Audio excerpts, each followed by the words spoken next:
கொண்டு வரும் அப்படின்னு நம்ம இன்னைக்கு தெரிஞ்சுக்கிறதுக்கு ஒரு வாய்ப்பாக இருக்குது. அதுல எனக்கு ரொம்ப பிடிச்ச ஒரு விஷயம் அவங்க சொன்னது வந்து, நம்ம தான் ஒரு முக்கியமானது, வி ஆர் வெரி யூனிட் அப்படின்னு சொல்லுவாங்க, வி ஆர் இம்பார்ட்டன்ட் அப்படின்னு சொன்னாங்க. அதாவது தனித்துவம், அதாவது ஒவ்வொரு தனி மனிதனும் தனித்துவம் மிக்கவருங்க அப்படின்னு. அதே நேரத்துல 8 விஷயத்த அவங்க வந்து சொல்லியிருக்காங்க, 8 பாயிண்ட்ஸ். அப்புறம் அந்த 5 விஷயத்தையும், இந்த கோல் setting, belief, focus, giving, empowering commands, அப்புறம் செக்கிங், இதெல்லாம் வந்து மிக அற்புதம். நம்ம சார்ந்து இருக்கிற துறை இதுல வந்து இந்த மாதிரி ஒரு ஒரு ஒரு விஷயத்த வந்து நம்ம பயன்படுத்தி இன்ச் பை இன்ச் செக் பண்ணிக்கிட்டு வந்தோம்னு வச்சுக்கோமே, நிச்சயமா நம்ம வந்து ஒரு சரியான ஒரு பாதையில போய் சரியான முன்னேற்றத்தை அடைய முடியும் அப்படின்றதுதான் இன்னைக்கு சகோதரி டாக்டர் பூரணி அவர்கள் பேசினாங்க. ஆகையால வந்து இன்னைக்கு நம்மளுக்கு கிட்டத்தட்ட 40 பேர் கிட்ட கலந்துருக்காங்க. இப்போ ஏதாவது அவங்க இன்னைக்கு டாக்டர் பூரணி பேசினதுல ஏதாவது ஒரு கருத்துக்கள் நீங்க வந்து சொல்லணும்னா இப்ப வாய்ப்புகள் கொடுக்கப்படும். அதுக்கு முன்ன நமது மக்கள் நல்வாழ்வு குழுவின் தலைவர் நமது ரேகோராஸ் அவர்களை அழைத்து நிறைவுரையாக அவர் என்ன சொல்றாருன்னு பார்ப்போம். இன்றைக்கு பேச்சையொட்டி அண்ணன் உங்களோட பேச்சை தொடங்கலாம். நிறைவுரையில் மனம் நிறைந்த நன்றி டாக்டர். உங்களுக்கு நாங்கள் எந்த கைமாறும் கருதாமல் நீங்கள் இங்கே வந்து உங்களுடைய அருமையான உரையை வழங்கினீர்கள். 2 வார்த்தை. இல்ல, மேடத்தோடைய ஸ்பீச் உண்மையிலே வெகு அருமை. இதை நான் ரேகில நிறைய நான் படிச்சிருக்கேன், ரேகில பத்தி தெரியும். பட் அதை விட அவங்க ரொம்ப அருமையா தெளிவாக அருமையா சொன்னாங்க. உண்மையிலே இந்த தாட் இன்னைக்கு அவங்க பேசின ஒவ்வொரு விஷயமும் எனக்கு மனசுல நல்ல ஆழ பதிஞ்சிருச்சு. அதே மாதிரி ஒவ்வொருத்தருக்கும் பதிஞ்சிருக்கும் என்று நம்புகிறேன். இந்த மாதிரி ஒரு நல்ல ஸ்பீக்கரை பேசும்போது மனசுக்கு ரொம்ப ஆறுதலாக நிறைவாக இருக்கிறது. ரொம்ப நன்றி மிஸ்டர் ரைகோ அண்ட் மேடம். தேங்க்யூ. இங்கே நம்மளுடைய சதா ஐயா இருக்கிறார்கள், ஏதாவது சொல்ல விரும்புகிறீங்களா? நேரம் 7:30 மணி ஆக போகுது. சதா ஒரு சில சொல்லலாம். உண்மையிலேயே டாக்டர் பூர்ணிமா அவங்க வந்து ரொம்ப அந்த 6 வகையான தடைகள் வந்து ஒரு மன ஆளுமை தடைப்படுத்துறது ரொம்ப அற்புதமான விஷயங்கள்.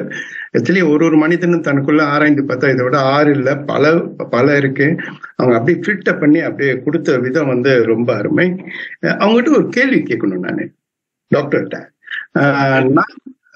டாக்டர் கேட்கலாம் ஒரு கேள்வி? கண்டிப்பா கண்டிப்பா சொல்லுங்க. அதாவது நான் என்பது ஆணவமா இல்ல என்னுடைய உரிமையா? ஒரு தனி மனிதனுக்கு ஒரு உரிமை ஒன்று இருக்கும். தன்னை வந்து அறிமுகப்படுத்த நான் செய்வதை என்னுடைய உரிமையை வந்து பறிபோகுமா இல்லை அது ஆணவமா மாறுமா? எனக்கு சற்று விளக்கம். இது வந்து நிறைய பேருக்கு இந்த கேள்வி இருக்கு. இதுல என்ன ஆயிடுதுன்னு கேட்டீங்கன்னா, சில பேர் வந்துட்டு நான் என்ற விஷயத்தையே மறந்து அடிமையாயிடுறாங்க. அதாச்சும் பீப்புள் பிளீசர்ஸ் அப்படின்வாங்க. எல்லாரும் சந்தோஷமா வச்சுக்கணும் அப்படின்றதுனால அவங்களோட ஐடென்டிட்டியே போயிடுது. அவங்களுக்கு பிடிக்காத விஷயமா இருந்தாலும் செய்ய வேண்டியதாயிடும் அந்த மாதிரி. சோ இந்த நான் அதுக்கப்புறம் பாத்தீங்கன்னா நான் இல்லவே இல்லை. இந்த 2க்கு நடுவுல ஒண்ணு இருக்கு. ஓகேங்களா? அந்ததான் நம்ம வந்து இருக்க வேண்டிய விஷயம். அதாச்சும் சுய மரியாதை, சுய நம்பிக்கை, சுய அன்பு, இதெல்லாம் நமக்கு இருக்க வேண்டியதுதான். ஓகே, இந்த நான் என்ற ஒரு விஷயம் தேவையான விஷயம் தான். நான் மட்டும்தான் அப்படின்றது போகக்கூடாது. நான் என்ற விஷயம் தேவை. நான் வந்து என்னோட பர்சன ஒரு 100 rupees வச்சுக்கிட்டாதான் யாராவது வந்து கேட்டாங்கன்னா ஒரு 20 ரூபாயும் 30 ரூபாயும் என்னால கொடுக்க முடியும். என் பர்சனே எம்டியா இருக்கும் போது என்னால ஒன்னும் கொடுக்க முடியாது. அப்ப எனக்கு நான் அப்படின்ற ஒரு விஷயம் தேவை. எனக்கு மட்டும்தான், நான் மட்டும்தான் என்ற இடத்துக்கு போக கூடாது. நீங்க செய்யற காரியங்கள் நிறைய செஞ்சிருப்பீங்க.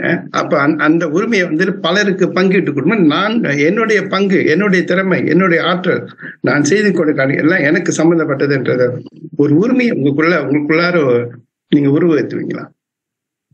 அதான் நான் சொல்றது. அதுதான் நீங்க தான் வந்து செய்யறீங்க, நீங்க தான் வந்து இது பண்றீங்க அப்படின்றது நம்ம வந்து உரிமையை எடுத்துக்க முடியும். ஆனா நான் மட்டும்தான் செய்தேன், நான் எனக்கு மட்டும்தான் சொந்தம் என்றதை பண்ணக்கூடாது.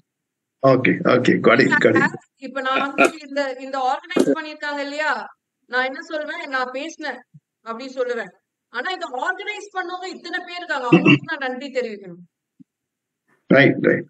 அதுதான் வெரி குட், முக்கியம். Very good. அந்த அம்மாவோட இன்னைக்கு உரை வந்து ரொம்ப சிறப்பா இருந்தது. ஒரு அந்த காலத்துல இருந்து ஒரு பழமொழி சொல்லுவாங்க இல்லையா, நம்ம முன்னோர்கள் எண்ணம் போல வாழ்வு அப்படின்ட்டு. அத வந்து அந்த அம்மா வந்து நிரூபிச்சிருக்காங்க பாருங்களேன். ரொம்ப சிறப்பு. அந்த அம்மாவுக்கு வாழ்த்துக்கள். பத்மா அம்மா தொழிலதிபர். அம்மா பேசுங்கள் பத்மா அம்மா. ஏன்னா ரொம்ப பாசிட்டிவ் எனர்ஜி வேணும்னா, வாழ்க்கையில பல விஷயங்களை நம்ம சாதிக்கணும்னா அவங்களோட கோட்பாட்டுல நம்ம வந்து பயணிச்சோம்னா இது இன்னொரு வகையில நமக்கு ஒரு வெற்றியை கொடுக்கும். என்னோட வாழ்வினை வந்து ஒரு இன்னும் ஒரு படி இன்னும் மேல உயர எனக்கு ஒரு நல்ல வாய்ப்பினையா கருதுறேன்னு. இப்படிப்பட்ட நிகழ்ச்சிகளை ஒவ்வொரு வாரமும் மக்களுக்காக தேடி தேடி இப்படிப்பட்ட ஒரு சிறந்த நிகழ்ச்சியை நடத்துறதுக்கு உங்களுக்கும் உங்க குழுவினர்களுக்கும் என் மனதார நன்றினை தெரிவித்துக் கொள்கிறேன் அண்ணே.